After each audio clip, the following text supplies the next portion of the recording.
दोस्त, मकसद वही है कि हमारी इंग्लिश से हम कितना अच्छा हिंदी बोल सकते हैं, हमें उस पे ध्यान देना है।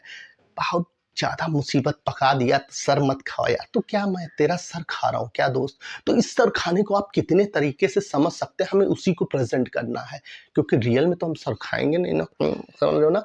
तो कहने का मतलब भावनाओं को हमें समझना है, उस वर्ड से कितना परसेंट हम सैटिस्फाइड कर पाएँगे, वही मतलब है। क्योंकि इंग्लिश से हिंदी 100% नहीं हो सकता, ये तो पहले ध्यान रख लो दोस्त। 90% कर लो, 60% कर लो, बहुत तुम सक्सेसफुल आदमी हो। लेकिन तुम चाहोगे 100% कर लो, तो तुम्हारी इंग्लिश जो है ना, जोकरों वाली हो जाएगी दोस्त, ट्रांसलेशन वाली हो जाएगी। यानी जो तुम हिंदी बोल रहे हो वही तुम इंग्लिश में भी बोल रहे हो, तो मामला फंसता चला जाएगा। तो ध्यान रखना, अपनी बात को कहने का तरीका सीख रहे हैं। इंग्लिश हमें बिल्कुल छोटी शॉर्ट रखनी है, जो जितनी शॉर्ट। सब्जेक्ट लाओ, वर्ब लाओ। सब्जेक्ट क्या है भैया? ही शी नेम इट, जिसके बारे में आप बात करोगे। 3 ग्रुप दे दिया, ही शी नेम इट दे दिया, यू देवी दे दिया, आई दे दिया, या इनके अलावा कोई भी चीज के बारे में जिनसे शुरुआत करो वो हमारे सब्जेक्ट होते हैं। उसके तुरंत बाद दोस्त वर्ब लाना है। अगर वो काम करते तो एक अच्छा सा वर्ब लाओ, नहीं काम करते वो कैसे क्या है, तो इज़ेमार करके हमें काम चलाना पड़ेगा। यही बताया, इंग्लिश केवल दो में है दोस्त, कौन कैसा है, क्या करता है, उसमें बीच में मिला मिला के दोस्त बात करनी है।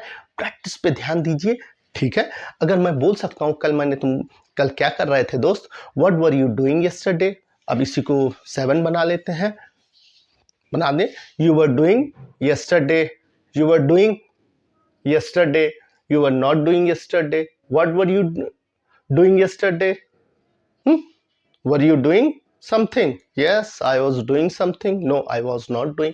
तो याद रखना, was जो है I, he, she, name it के साथ लगेगा।